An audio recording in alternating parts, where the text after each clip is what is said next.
Hippocrates जो father of medicine है, उन्होंने क्या बोला था कि our food should be our medicine, हमारा खाना ही हमारी दवाई है। And our medicine should be our food, मतलब हमारा मेडिसिन हमारा बाद में क्या हो जाता है, फूड हो जाता है। तो अगर हमें अच्छी सेहत रखनी है तो हमें फूड को ही मेडिसिन की तरह खाना है। और अगर हम अच्छे से खाना नहीं खाते हैं और हम खाना नहीं खा पाते हैं, या हमारा इतना इनकम भी नहीं है, मैं बिजनेस के जरिए बोल रही हूँ कि अगर हमारा इतना इनकम भी नहीं है तो हम अच्छा अच्छा खाना भी नहीं खा सकते। तो पैसा क्यों कमाना है हमें? अच्छा फूड खाने के लिए, क्योंकि सबसे करोड़ों का शरीर ही हमारा है। और इसीलिए हमें इतना पैसा कमाना है कि हम जो चाहे, कोई भी हमारे सेहत का प्रॉब्लम हो तो हमें अच्छा खाना खाना बहुत जरूरी है।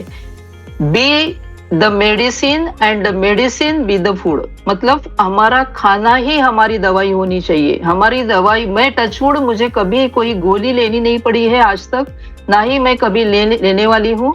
और इसीलिए मैंने ये कंसेप्ट के जरिए कि ये प्रोडक्ट यूज किया है मैट्रेस, कि मुझे गोली खाने की जरूरत ना पड़े। और क्योंकि गोली ज्यादा खाने से हमारी सेहत पे, किडनी पे ज्यादा असर होता है। When डाइट इज रॉन्ग, आपका खाना अगर गलत होता है तो मेडिसिन का कोई फायदा नहीं होता। अगर हमारा खाना गलत हो रहा है, हम कुछ ऑयली, स्पाइसी, सॉल्टी खाना खा रहे हैं, तो हमारे शरीर में कुछ ना कुछ गलत होता है, हमें तुरंत पता चलता है। दूसरे दिन हमारी आवाज खराब हो जाती है, हमें वोमिटिंग हो जाता है, हमें लूज मोशन हो जाता है। तो खाना बहुत इंपॉर्टेंट है। तो इसमें ज्यादा ध्यान देके, जितना भी मिनट, 15 मिनट, 10 मिनट हम जो खाना खाते हैं, उसमें पूरा ध्यान हमारा खाने पे होना चाहिए। और खाना खाते समय पूरा दिल से, मन से हम बातें ना करते हुए, मोबाइल ना देखते हुए हमें खाना खाना है। When diet is wrong, medicine का कोई यूज नहीं होता। When diet is correct, medicine is no need. मतलब आपका डाइट अगर अच्छा रहेगा, आपके डाइट में प्रोटीन रहेगा, कार्बोहाइड्रेट रहेगा, फैट्स रहेगा, नट्स रहेंगे, जो वाटर, हम पानी जो पीते हैं वो पानी हमारा 3 से 4 लीटर हमेशा रहेगा।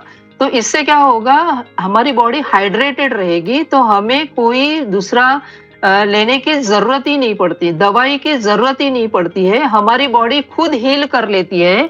और इसके साथ हमें आयुर्वेदिक अप्रोच देखना है। सर नेक्स्ट स्लाइड, डाइट और न्यूट्रिशन, इसमें आयुर्वेदिक अप्रोच हमें देखना है कि आयुर्वेदा में जो बताया है कि क्या खाना चाहिए, क्या नहीं खाना चाहिए। Food is the most powerful drug on the planet. Food ही है। जब हमारी उत्क्रांति हुई थी, जब हमें खाना भी नहीं मिलता था, हम कपड़े भी नहीं पहनते थे, उसी वक्त लोग हंटिंग करते थे खाने के लिए। तो जैसा खाना वो खाते थे, रॉ खाना खाते थे, रॉ मटेरियल, डीआईपी डाइट अभी निकला हुआ है कि रॉ मटेरियल, रॉ का जो खाना है, जो सैलेड खाना हमें बहुत जरूरी है। Food is the most powerful drug on the planet. It can cause और क्योर, वो कारण भी बनता है और हमें क्योर भी करता है एनी डिसीज के लिए। कोई भी डिसीज अगर होता है, उसके लिए खाना ही सबसे इंपॉर्टेंट है। सर नेक्स्ट,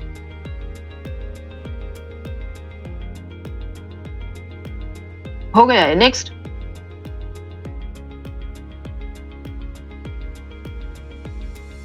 कोई भी मेडिसिन 4 तरह के प्रिंसिपल पे काम करता है। आयुर्वेदा का मेडिसिन हो, या प्लांट बेस्ड न्यूट्रिशन हो, या आरएचएन का जो प्रोडक्ट है, वो 4 तरह के प्रिंसिपल पे काम करता है। सर नेक्स्ट,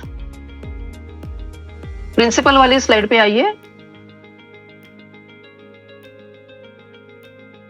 4 तरह के प्रिंसिपल है। एक है इन्फ्लेमेशन, परसों भी मैंने बताया था, वही स्लाइड मैंने यहाँ डाली हुई है कि 4 तरह के प्रिंसिपल होते हैं। एक है इन्फ्लेमेशन, दूसरा है गट डायोप्सिस।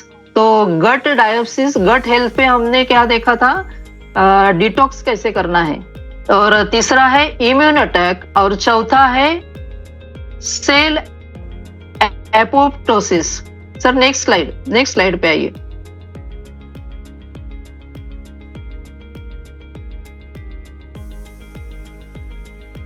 रिवर्सल वाले, ओके। हाँ, ये बड़ा कर सकते हैं क्या, देखिए ये 4 प्रिंसिपल है कि जिसमें जिसके जरिए पूरा प्रोडक्ट हमारा काम करता है।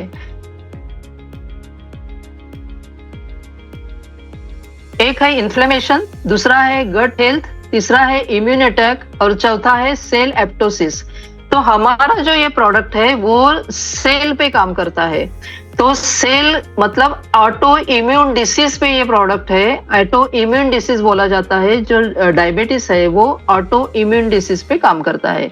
ये चारों ही रूट कॉज होते हैं और ये रूट कॉज पे ही ये प्रोडक्ट काम करता है। तो हमें ट्रीटमेंट करना है कि हमें क्योर करना है, हमें ध्यान क्या देना है। जो एलोपैथी मेडिसिन है वो क्या करता है, कोई सिम्टम बता के हम डॉक्टर के पास जाते हैं। मेरे पास जब पेशेंट आते हैं तो वो क्या बोलते हैं कि मुझे ऐसा ऐसा हुआ, ट्रीटमेंट मुझे करना है, तो मैं उनको ट्रीटमेंट देती हूँ, गोलियां लिख के देती हूँ।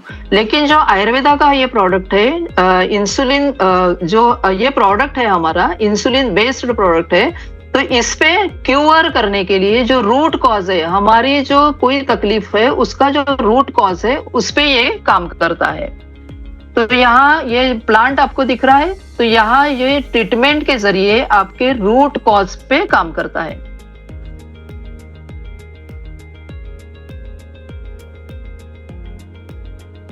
Sir next.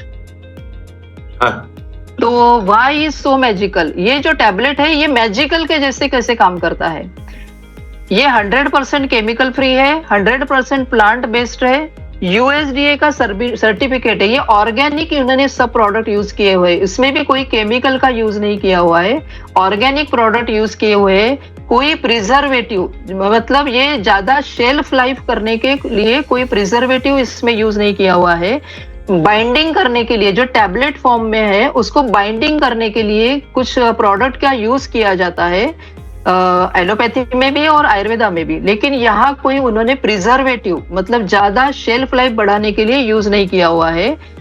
इसमें एक्स प्राइस करके एलोन मस्क की जो कंपनी है उसमें 100 कंपनियों में अपनी कंपनी का नाम दर्ज हुआ है। सिनर्जेटिक ऑप्टिमाइज्ड ब्लेंड टेक्नोलॉजी है। सिनर्जी, बहुत सारे प्रोडक्ट इसमें यूज किए हैं, उनकी एक सिनर्जेटिक एक्शन होती है, उस एक्शन के लिए ये प्रोडक्ट इसमें टेक्नोलॉजी यूज किया है। बहुत सारे प्रोडक्ट का जो पाउडर यूज किया जाता है वो एक साथ करने पे उसका अच्छा रिजल्ट आना चाहिए एक डिसीज के ऊपर। मतलब इसमें जितने भी प्रोडक्ट यूज किए हुए हैं उसका यूज सिर्फ डायबिटिक कंट्रोल करने के लिए ही किया जाता है। तो ये 100% केमिकल फ्री है। तो अभी जानते हैं कि डायबिटीज क्यों होता है। सर कुछ प्रॉब्लम है बागड़ी सर? हेलो, आप कंटिन्यू करिए, जो दिख रहा है वैसे चालू रखिए, कोई प्रॉब्लम नहीं है। कंटिन्यू एक एक स्लाइड आप आगे करिए।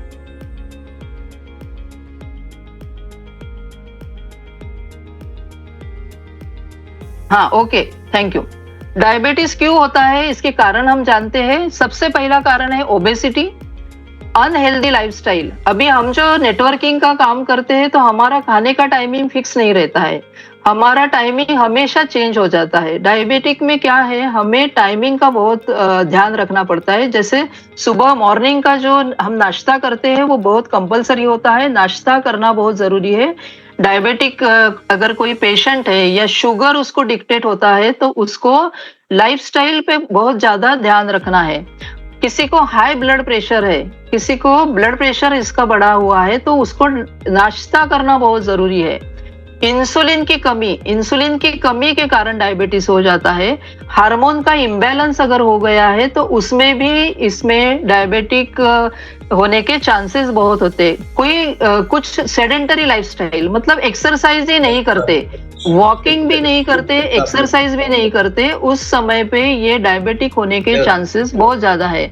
आपकी गलत आदतें हैं, खान पान की अगर गलत आदतें हैं उसके कारण भी ये होने के चांसेस होते हैं।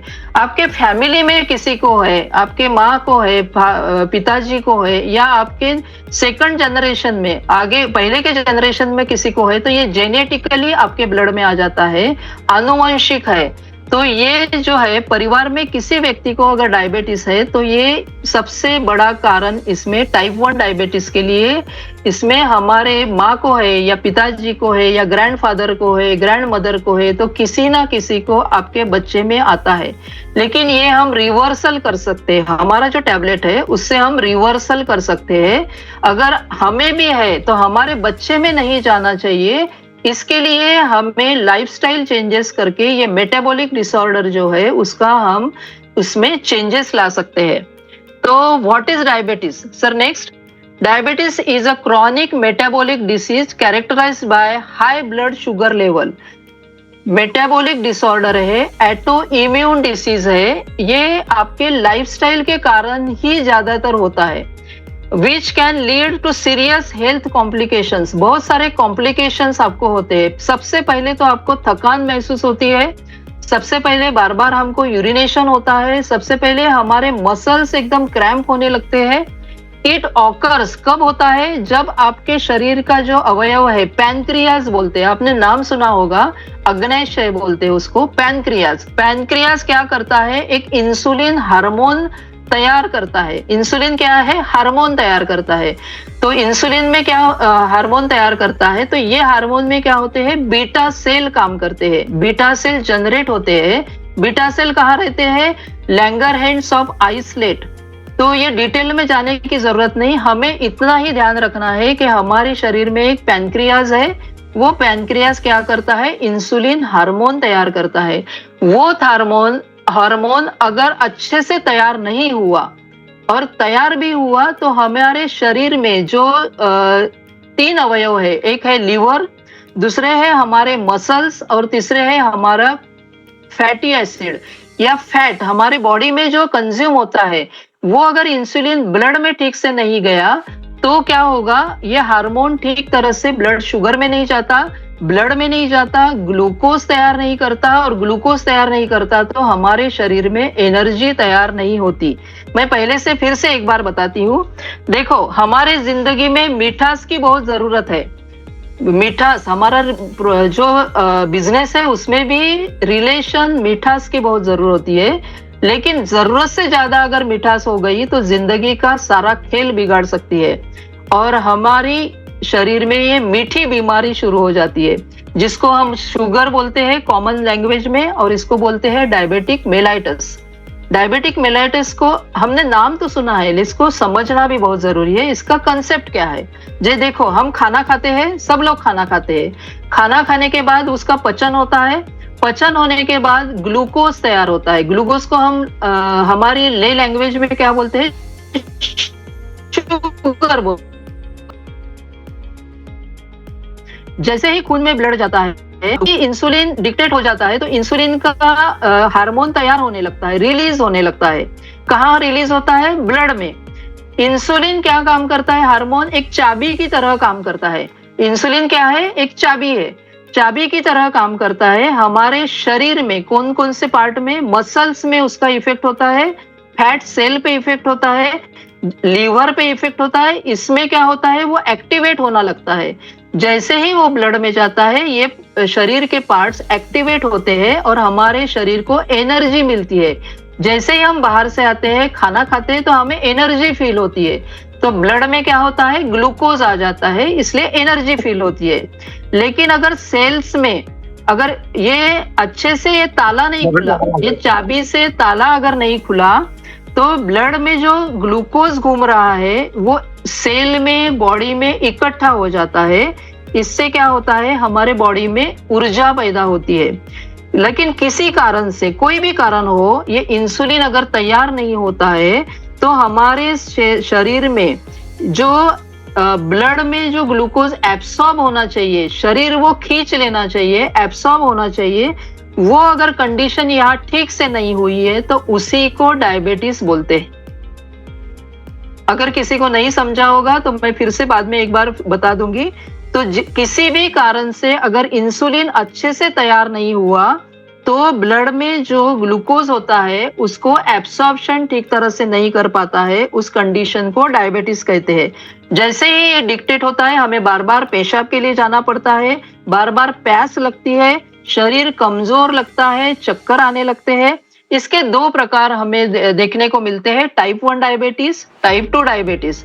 टाइप 1 डायबिटीज में क्या होता है कि यहाँ आपकी इम्यून सिस्टम पे ही काम होता है, इम्यून सिस्टम ही आपकी खराब हो जाती है और आपका जो पैनक्रियाज है वो डिस्ट्रॉय होने लगता है और डिस्ट्रॉय होने के साथ साथ वो इंसुलिन तैयार ही नहीं करता।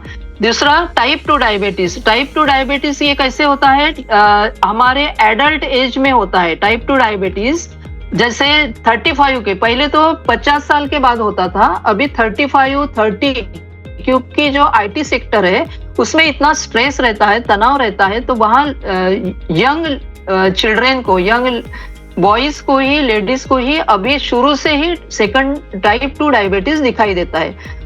तीसरा प्रकार है जेस्टेशनल डायबिटीज। जेस्टेशनल डायबिटीज ये गर्भवती महिलाओं को होता है, प्रेगनेंसी में ज्यादातर ये दिखाई देता है।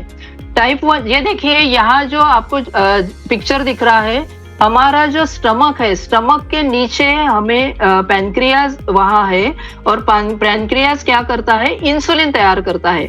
तो इंसुलिन, ये टाइप 1 डायबिटीज जो है वो जनरली चिल्ड्रंस में दिखता है, 8 साल से ज्यादा 12 साल तक, और ये आनुवंशिक होता है। टाइप 1 डायबिटीज जो है आनुवंशिक होता है, जेनेटिक होता है, आपके जनरेशन से वो आपके तरफ आता है। इसमें क्या होता है, कोई मेडिसिन का काम नहीं होता, यहाँ इंसुलिन के इंजेक्शंस लेने पड़ते हैं। इसके इंजेक्शंस यूनिट में दिए जाते हैं। तो यूनिट इंसुलिन में क्या होता है, कार्बोहाइड्रेट की मात्रा होती है, 12 से 15 ग्राम की कार्बोहाइड्रेट की मात्रा दी जाती है। दूसरा है टाइप 2 डायबिटीज, यह यंग एज में ज्यादातर दिखता है, स्ट्रेस के कारण ज्यादातर ये दिखाई दिया है।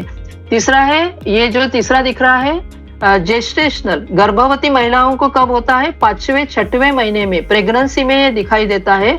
जैसे ही डिलीवरी खत्म हो जाती है या बच्चा पैदा हो जाता है, ये अपने आप नॉर्मल हो जाता है। लेकिन अगर ये नॉर्मल नहीं हुआ तो माँ को हमेशा के लिए रहता है या बच्चे में भी वो आ सकता है। तो दुनिया में टाइप 1 डायबिटीज ये इतना कॉमन है कि हमें पता ही नहीं चलता कि मुझे क्यों हुआ है, या बच्चे को पता ही नहीं चलता कि कैसे हुआ है। तो इसकी हिस्ट्री हम देखते हैं कि भारत ये तो कैपिटल है, डायबिटिक का पूरा कैपिटल है। भारत में अभी 7 करोड़ लोगों को 1990 में ही डिक्लेयर हो गया था कि इतना डायबिटिक है, क्योंकि हमारे यहाँ बहुत मिठाई खाते हैं हम लोग, हमारे यहाँ हेल्थ केयर ही नहीं है, अवेयरनेस ही नहीं है। इसके लिए हर 10 लोगों में 3 लोगों को टाइप 1 डायबिटीज दिखता है। अभी ये जो 2024 का रिसर्च आया है उसमें 12 करोड़ लोगों को डायबिटीज हुआ है। तो डायबिटीज में जो नॉर्मल रेंज है, नॉर्मल रेंज जो बताई गई है, अगर उससे ज्यादा है तो आपको इंसुलिन रेजिस्टेंस दिखाई देता है। और ये हमें तब तक पता नहीं चलता जब तक हमें कोई बीमारी नहीं होती, हम लोग टेस्ट करने ही नहीं जाते। हमें डायबिटीज है, इंसुलिन रेजिस्टेंस है, हम प्री डायबिटिक है, हमको पता ही नहीं चलता कि हमें क्या कुछ हुआ है या नहीं हुआ है। हमें आदत ही नहीं है कि हमारी बॉडी इंपॉर्टेंट है और हमारी बॉडी करोड़ों की है कि उसकी जांच करनी चाहिए। आजकल 35 के बाद आपको रूटीन चेकअप करना जरूरी है, क्योंकि 35 के बाद इंसुलिन रेजिस्टेंस ज्यादातर लोगों को दिखाई देता है। अगर आपकी सेंट्रल ओबेसिटी है तो, सेंट्रल ओबेसिटी अगर है तो उसमें आपको ये ज्यादातर टाइप 2 डायबिटीज दिखाई देता है। इसमें लक्षण क्या होते हैं, आपको बार बार प्यास लगती है और आपको बार बार इसमें पसीना आता है, बार बार यूरिनेशन होता है, आपको चक्कर आते हैं, आपको फटीगनेस लगता है। और इसमें सबसे ज्यादा आपको ये जो डायबिटीज है, इजिप्ट में पहली बार देखा गया था। इजिप्ट के देश में यहाँ इसकी शुरुआत हुई थी। भारत में ये कैसे शुरू हुआ, कोई टेस्ट नहीं था भारत में। तो भारत में जब कुछ लैब वगैरह नहीं थे, तब जब यूरिनेशन होता था लोगों को तो चींटियां उसको लगती थी। चींटियां लगने से, यूरिन को अगर चींटियां लगती है तो समझ में आता था कि आपकी कोई तो बीमारी है, मीठी बीमारी आपको हुई है। लेकिन सबसे पहले ग्रीक फिजिशियन है, उसने इसको नाम डायबिटीज दिया हुआ है कि ग्रीक फिजिशियन ने 1550 में इसको नाम दिया है। तो इतने सालों से ये जो बीमारी है, लोगों को इसमें अवेयरनेस लाने के लिए भारत ने भी बहुत सारा इसमें किया है। पैनक्रियाज इतना छोटा अपना ऑर्गन है कि लोग इसकी तरफ ध्यान नहीं देते हैं। तो मैं सबसे पहले आपको ये बताना चाहती हूँ कि इंसुलिन रेजिस्टेंस क्या होता है, इंसुलिन रेजिस्टेंस क्यों आता है। ओके, सेडेटरी लाइफस्टाइल मतलब एक ही जगह बहुत देर तक बैठे रहना, आपकी बॉडी की जो एक्सरसाइज होना जरूरी है, अगर वो नहीं होती है तो आपको सेडेटरी लाइफस्टाइल से इंसुलिन रेजिस्टेंस हो जाता है। ओवर ईटिंग, कुछ लोग ज्यादा खाना खाते हैं, किसी का बहुत ओवर वेट है, उसके कारण इंसुलिन रेजिस्टेंस होता है। आपको सॉल्टी, ऑयली, शुगरी अगर आप डाइट लेते हो तो उसके कारण होता है। क्रॉनिक स्ट्रेस, कंटिन्यू अगर स्ट्रेस आपको किसी बात का है, लेडीज को ज्यादातर दिखाई जाता है कंटिन्यू स्ट्रेस, जेंट्स को काम के जरिए दिखाया जाता है। लेडीज में पीसीओडी है या पीसीओएस है, ओवरी में कोई प्रॉब्लम है, यूट्रस में कोई प्रॉब्लम है, तो भी इंसुलिन रेजिस्टेंस दिखाई देता है। तो इंसुलिन रेजिस्टेंस के इसमें क्या करते हैं हम, लाइफस्टाइल अगर हमने चेंज किया तो भी हमारे बॉडी में इंसुलिन रेजिस्टेंस, ये पहली निशानी है डायबिटिक होने की। जैसे मुझे भी हो सकता है, आपको भी हो सकता है, किसी को भी हो सकता है, ये पता ही नहीं चलता कि आपको इंसुलिन का रेजिस्टेंस है। इसके लिए क्या होना चाहिए, हमेशा एक्टिव रहना चाहिए, एक्सरसाइज करना चाहिए, आइडियल डाइट लेना चाहिए, गट हेल्थ पे आपने काम करना है। आपका अगर पाचन ठीक से हो रहा है, आपका कॉन्स्टिपेशन नहीं है बहुत दिनों से, हमेशा, अभी मोर पावर जब सर बता रहे थे, हिबारे सर, तो उन्होंने बताया था अगर कंटिन्यू एसिडिटी किसी को है, कंटिन्यू एसिडिटी सालों साल अगर आपको है, तो आगे चल के आपको डायबिटिक होने के चांसेस 99% हो जाते हैं। तो इसके बाद आता है प्री डायबिटिक। इंसुलिन रेजिस्टेंस में अगर हमें ध्यान में नहीं आया, तो अगर हमें शरीर में कोई बीमारी है और हम अचानक चेक करने के लिए अगर जाते हैं, तो हमें पता चलता है कि मेरी शुगर बढ़ गई है, तो उसको बोलते हैं प्री डायबिटिक। और डायबिटिक के बाद हमें पता चलता है कि ये अगर ये बॉर्डर लाइन है, हमारा डायबिटीज जो है बॉर्डर लाइन पे आया हुआ है, तो धीरे धीरे वो फिर डायबिटिक पे कन्वर्ट हो जाता है। तो इसके लिए हमें ओबेसिटी पे ध्यान देना है। हमारा कोई चेस्ट पेन है, अगर कार्डियोवैस्कुलर एसिडिटी के कारण भी अगर कोई कार्डियोवैस्कुलर डिसीज है, फैटी लीवर है आपका, और आपको लेडीज को पीसीओएस है, पीसीओडी है, तो ध्यान देना है। कोई मेटाबॉलिक सिंड्रोम आपको हुआ है तो उस पे ऊपर ध्यान देना है, आगे चल के वो डायबिटिक में कन्वर्ट हो सकता है। तो इसकी नॉर्मल रेंज है। हमें टेस्ट करने के लिए जब हम डॉक्टर के पास जाते हैं, तो डॉक्टर क्या बोलता है, आपको रैंडमली शुगर टेस्ट करना है। कभी भी हम दिन में कर सकते हैं, रैंडमली टेस्ट कर सकते हैं। तो हमारी रेंज, फास्टिंग कर सकते हैं, पीपी कर सकते हैं। अगर फास्टिंग करना है तो हमें 8 घंटे कुछ भी नहीं खाना है, और मॉर्निंग में एकदम सुबह 9 बजे हमें फास्टिंग करने के बाद रात भर हमको फास्टिंग करनी है, और बाद में हमें टेस्ट करना है। और खाना खाने के बाद जो टेस्ट करते हैं उसको बोलते हैं पीपी टेस्ट, पोस्ट टेस्ट करते हैं, पोस्ट मील टेस्ट बोलते हैं उसको। तो वो टेस्ट आप कर सकते हैं। और सबसे अच्छे बायोमार्कर शिवांगी देसाई मैडम ने जो बताया है, HbA1c टेस्ट। HbA1c टेस्ट ये नॉर्मल होता है, प्री डायबिटिक के लिए होता है और डायबिटिक के लिए होता है। HbA1c टेस्ट मतलब, Hb मतलब हीमोग्लोबिन, A1c लेवल देखी जाती है। तो 3 प्रकार की है वो लेवल, मैं बताती हूँ। नॉर्मल लेवल है बिलो 5.7, बिलो 5.7 है मतलब नॉर्मल रेंज में है। प्री डायबिटिक 5.7 to 6.5, 5.7 to 6.5 इसको प्री डायबिटिक बोलते हैं। और डायबिटीज में 6.5 से अबव, मतलब वो 10 भी हो सकता है, 11 भी हो सकता है, 13 भी हो सकता है। आगे चल के पेशेंट डायलिसिस पे जाता है।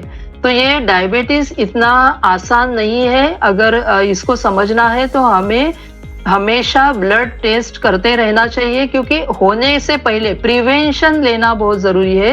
होने के बाद हम कुछ नहीं कर सकते। तो ये हमें बीच बीच में हमारा टेस्ट करना जरूरी है। फास्टिंग का जो नॉर्मल जो टेस्ट है, नॉर्मल रैंडमली जब देखा जाता है तो 80 से लेके 100 तक, ये जो इसका नॉर्मल रेंज है। फास्टिंग में अगर आपका रेंज 120 तक आता है या 140 तक आता है, वो भी अभी नॉर्मल माना जाता है। लेकिन 140 के बाद अगर आपका पीपी आया हुआ है तो 100% आपको डायबिटीज है। तो ये आपको टेस्ट करना बहुत जरूरी है। इंसुलिन देने के लिए अगर आपको इंसुलिन का रेजिस्टेंस आपको देखना बहुत जरूरी है, सेंसिटिविटी टेस्ट करनी जरूरी है। देखो डायबिटीज से बहुत सारे कॉम्प्लिकेशंस होते हैं। कॉम्प्लिकेशन में सबसे पहले आता है स्ट्रोक आता है। लोगों को जो स्ट्रोक आता है, डायबिटिक पेशेंट को स्ट्रोक मतलब लकवा मारता है या पैरालिसिस हो जाता है, उसको बोलते हैं स्ट्रोक। आंखों के सामने अंधेरा हो जाता है, कैटरैक्ट हो जाता है या ग्लूकोमा बोलते हैं। आंखों में जो प्रॉब्लम हो जाता है, एकदम से दिखाई देना बंद हो जाता है, दोनों आंखों से एकदम से दिखाई देना बंद हो जाता है। आंखें ड्राइनेस हो जाती है, आंखों में ड्राइनेस आ जाता है। सबसे इसमें प्रॉब्लम होता है हार्ट में ब्लॉकेजेस हो जाते हैं। एक ही डायबिटीज के कारण कितने सारे प्रॉब्लम्स होते हैं। देखिए हार्ट में प्रॉब्लम हो सकता है क्योंकि शुगर अगर ठीक से ब्लड में नहीं घूम रहा है तो कहीं ना कहीं ब्लॉकेज होने वाला है। तो अगर हार्ट को ही ब्लड नहीं मिलेगा तो हार्ट कैसे पंपिंग करेगा। हमारा हार्ट पंपिंग 72 टाइम्स करता है क्योंकि हमारे जो 78 ऑर्गन्स है उसको ब्लड पहुंचाने के लिए वो पंपिंग करता है। अगर हार्ट को ही ब्लड नहीं मिला वो तो अलग अलग ऑर्गन को वो पंपिंग के जरिए ब्लड नहीं पहुंचा सकता है। इसमें सबसे प्रॉब्लमेटिक है डायलिसिस पे जाना।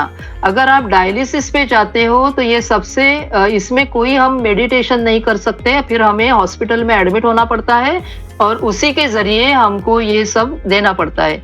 इसमें सबसे एक प्रॉब्लम आता है गैंग्रीन का। और ये डायबिटिक फुट आपने देखे होंगे। डायबिटिक में क्या होता है, ब्लड सर्कुलेशन ठीक तरह से नहीं होता है तो आपके पैरों में क्या होता है, नेक्रोसिस हो जाता है। पैर काले हो जाते हैं या कहीं भी बॉडी में ब्लैक पैचेस अगर आपको दिखते हैं तो आपको ये समझना चाहिए कि आपका शुगर लेवल बढ़ गया है। पैरों में अगर कहीं पैर आपके अंगूठा या दूसरा कोई उंगली है अगर ब्लैक हो गई है मतलब वहां खून नहीं पहुंच रहा है। तो वहां बहुत बार क्या होता है, उंगली काटनी पड़ती है। तो ऐसा समय हमारा जो मैट्रेस भी बहुत अच्छा काम करता है। सर बहुत बार हमें उसके क्या बोलते हैं, बहुत सारे ये बताते भी है, हमें रिजल्ट भी आए हुए हैं, टेस्टिमोनियल भी हमारे पास है कि वहां ब्लड नहीं पहुंचता था। जैसे ही वो पेशेंट ने पानी पिया, जैसे ही वो मैट्रेस यूज किया, तुरंत वहां ब्लड सर्कुलेशन शुरू होता है। तो ये मैट्रेस के साथ साथ ये शुगर बैलेंस टैबलेट बहुत अच्छा काम करेगा ताकि लोगों का पैर एम्पुट नहीं करना पड़ेगा नेक्रोसिस के कारण। नेक्रोसिस मतलब वहां आपकी बॉडी मतलब कॉमन लैंग्वेज में बोल सकते हैं सड़ जाती है। तो सर ने एक नेक का भी हमें दिखाया था, जोशी सर का हमें टेस्टिमोनियल दिखाया था। तो उनको 1 साल लगा था मैट्रेस यूज करते करते, लेकिन अगर ये टैबलेट अगर उनको पहले मिलती थी तो शायद बहुत जल्दी अच्छा हो सकता था। तो इसमें चेंजेस क्या करने हैं, हमें लाइफस्टाइल चेंज करनी है। जितनी ज्यादा लाइफस्टाइल आप चेंज करेंगे, आपका एक्सरसाइज शुरू करेंगे, साथ में आप डाइट अच्छे से रखेंगे, साथ में आप मेडिटेशन करेंगे और लाइफस्टाइल मतलब आपके जो पहले के कारण हो रहा था कोई डिसीज, उसका पूरा अपोजिट हमें लाइफस्टाइल चेंज करना है। तो 6 एरियाज में हमें काम करना है। कौन से 6 एरियाज में है?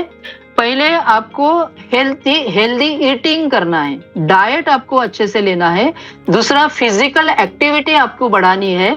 तीसरा आपको स्ट्रेस मैनेजमेंट करना है। अगर किसी को लगता है कि मैं फ्री डायबिटिक हूँ या मुझे इंसुलिन रेजिस्टेंस है तो उसको 6 एरियाज में काम करना है। कौन से? आपका डाइट आपको अच्छे से बैलेंस डाइट लेना है। दूसरा आपको फिजिकल एक्टिविटी, साइकिलिंग, इसमें सबसे अच्छा होता है साइकिलिंग करना। तीसरा आपको प्राणायाम करना है और मेंटल स्ट्रेस मेडिटेशन ज्यादा से ज्यादा 10 मिनट 15 मिनट आपको डेली सभी को करना चाहिए। और हमारे नेटवर्क मार्केटिंग के लिए भी मेडिटेशन बहुत अच्छा है। आपको टोबैको, अगर कोई टोबैको लेता है, स्मोकिंग करता है या कोई अल्कोहल लेता है, वो भी आपको थोड़ा सा कम कर देना चाहिए, धीरे धीरे छोड़ देना चाहिए। सबसे अच्छा काम स्लीपिंग पे करना पड़ता है। आपको अगर इंसोम्निया है, आपको अगर नींद नहीं आती है तो स्लीप मैनेजमेंट, और हमारा मैट्रेस अगर हम यूज करते हैं तो ऑलरेडी हमें अच्छे से स्लीप आती है। तो अगर नहीं आ रही है तो भी आपको उस पे दवाई लेनी है और स्लीप मैनेजमेंट पे ध्यान देना है। रिलेशनशिप, आपके जो रिलेशंस है, फैमिली में जो रिलेशंस है, क्योंकि बहुत बार झगड़े के कारण, बहुत बार तनाव के कारण हमें डायबिटीज होता है, स्ट्रेस के कारण डायबिटीज होता है।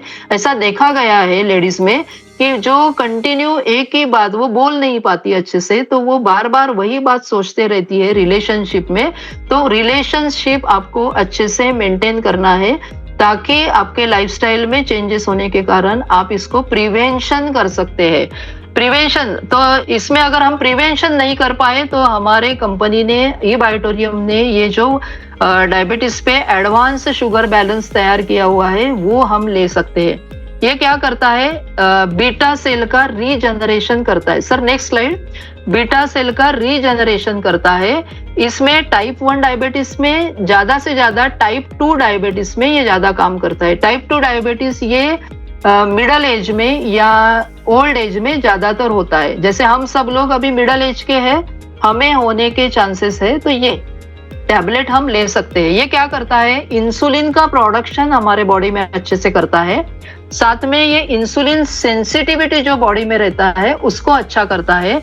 पैनक्रियाज का जो फंक्शन है, बीटा सेल का जो फंक्शन है वो अच्छा करता है। साथ में इसमें जो न्यूरोपैथी, रेटिनोपैथी मतलब आंखों का जो प्रॉब्लम होने वाला था या हुआ है उसको अच्छा करता है। साथ में अगर किसी को स्ट्रोक हुआ है, पैरालिसिस हुआ है या किसी भी एरिया में न्यूरोलॉजिकल डिसऑर्डर हुआ है, जैसे पार्किंसन डिसीज है, किसी को इपिलेप्सी हुआ है, न्यूरोलॉजिकल डिसऑर्डर में बहुत सारी बीमारियां आती है, उसमें भी ये काम कर सकता है।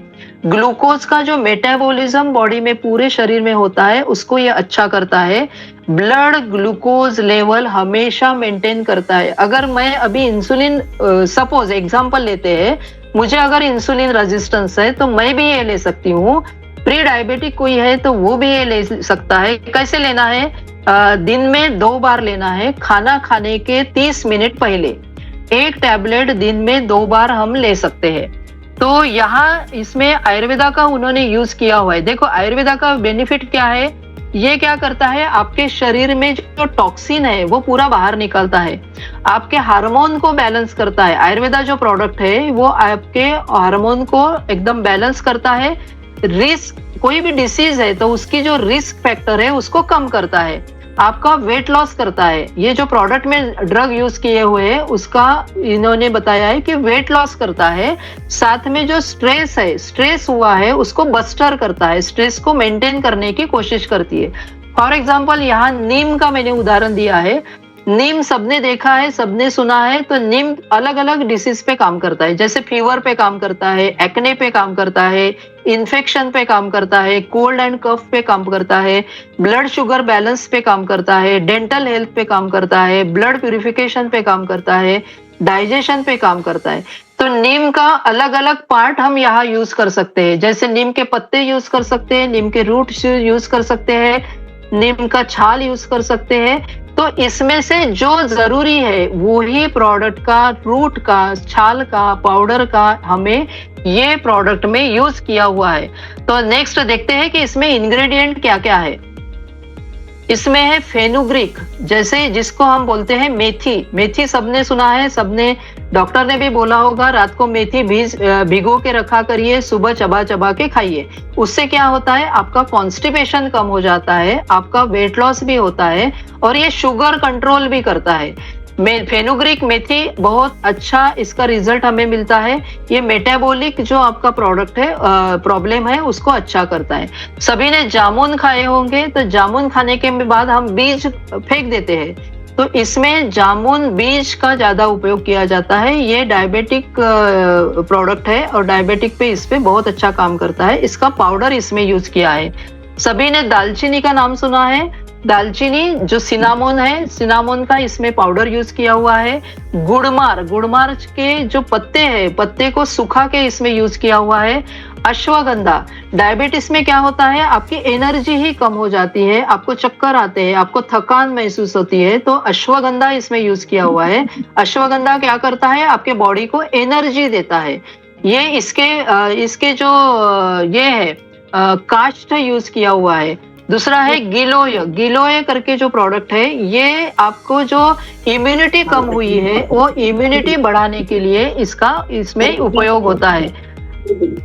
करेला का इसमें उपयोग किया हुआ है, करक्यूमिन हल्दी का इसमें सर नेक्स्ट हल्दी का इसमें उपयोग किया हुआ है, दारू हरिद्रा का इसमें उपयोग किया हुआ है, वृक्षाम्ल गार्सिनिया कंबोडिया बोलते हैं उसको, उसका भी इसमें यूज किया हुआ है, शतावरी का यूज किया हुआ है, कलौंजी का यूज किया है, और बाइंडिंग करने के लिए इसमें गुग्गुल का यूज किया है। गुग्गुल जो टैबलेट है उसमें गुग्गुल का बाइंडेशन, इसमें कोई प्रिजर्वेटिव यूज किया नहीं है। ये जो आखिरी में दिख रहा है गुग्गुल वो यूज किया हुआ है, और इसको बाइंडिंग करने के लिए उन्होंने यूज किया है। ये कैल्शियम भी आपके शरीर में देता है।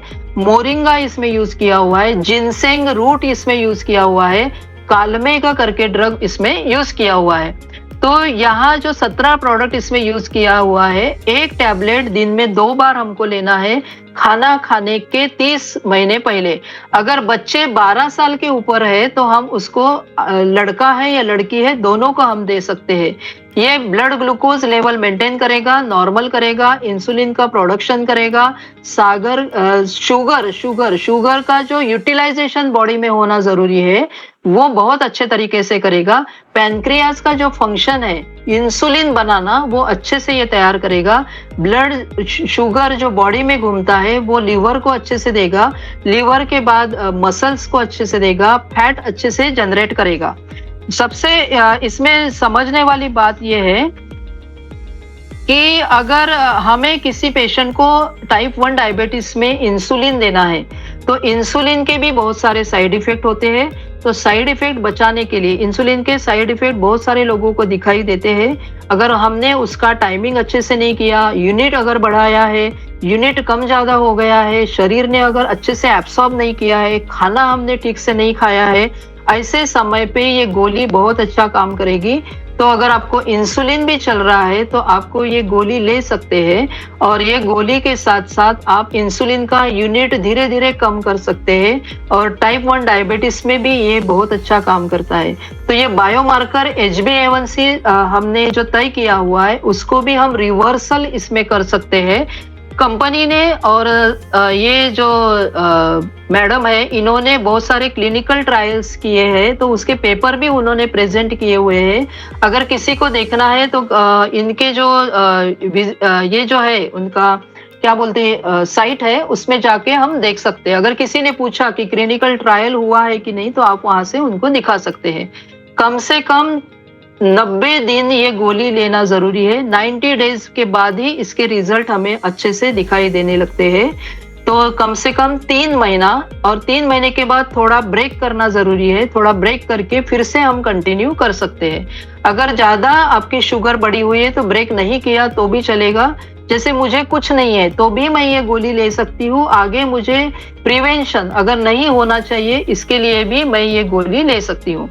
तो सभी ने ये मुझे सुना, और अगर किसी को कोई सवाल है तो आप मुझे पूछ सकते हैं। अगर किसी को अगर है डायबिटीज तो डाइट क्या करना चाहिए, आपको डॉक्टर ने जो बोला है वो डाइट आपको अच्छे से लेना है। इसमें डाइट का बहुत बड़ा रोल है। जैसे ग्रेन्स क्या खाने हैं, वेजिटेबल्स क्या खाने हैं, फाइबर वाला हमें खाना खाना है, हमें अवॉइड क्या करना है, जैसे फैट कौन से खाने हैं, फ्रूट्स कौन से खाने हैं, डाइटरी प्रोडक्ट क्या खाने हैं, शुगरी प्रोडक्ट खाने हैं कि नहीं है। इसमें सबसे ज्यादा अवॉइड हमने क्या करना है, शुगरी ड्रिंक और शुगरी प्रोडक्ट हमें अवॉइड करना है, रिफाइंड ऑयल हमें अवॉइड करना है। साथ में हमें focus on protein control, protein का जो कंट्रोल है उसे हमेशा हमें ध्यान देना है। हमें कार्बोहाइड्रेट हम ज्यादा अगर नहीं खा सकते इसमें, तो हमें प्रोटीन डाइट पे आना है। मैनेज कार्बोहाइड्रेट को हमेशा मैनेज करना है। हमेशा अगर कोई भी प्रोडक्ट खरीदते हैं तो उसका लेबल देखना है कि इसमें क्या क्या है। हाइड्रेटेड, हमेशा पानी हमारे साथ रखना है। अगर हम कहीं बाहर जाते हैं तो हमें प्यास लगती है बार बार, तो हमेशा बॉडी को हाइड्रेटेड रखना है। और अगर ऐसे कुछ होता है तो हमें हमेशा चॉकलेट साथ में रखना है, या मीठा कोई भी पदार्थ, शुगर भी हम हमारे साथ रख सकते हैं। तुरंत अगर हमें ऐसा लगता है कि मुझे चक्कर आ रहा है, मुझे प्यास लग रही है या कुछ हो रहा है, तो तुरंत वो चॉकलेट खाना है, बिस्किट खा सकते हैं, कुछ भी खाना है। और ऐसा कुछ होता है तो तुरंत अपने डॉक्टर को कंसल्ट करना है। Thank you.